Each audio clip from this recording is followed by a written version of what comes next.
You ask Tiger to calculate. This deals with finding the midpoint between 2 points. The midpoint between the 2 points is 7.5, -23. Let's solve it step by step. Plot the 2 points and calculate the midpoint using the formula.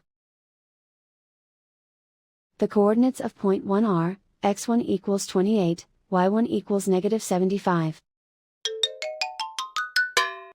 The coordinates of point 2 are, x2 equals -13, y2 equals 29. PM represents the midpoint of the 2 points.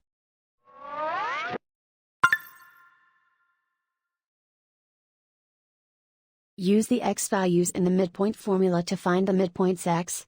x1 equals 28. x2 equals -13.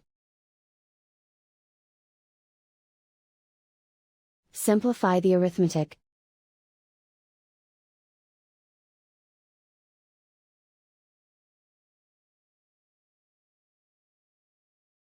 Use the y values in the midpoint formula to find the midpoints y.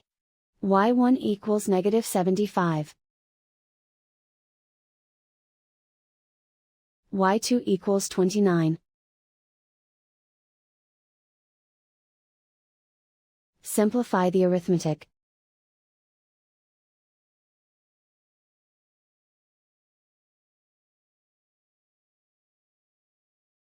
And so, the midpoint is 7.5, -23.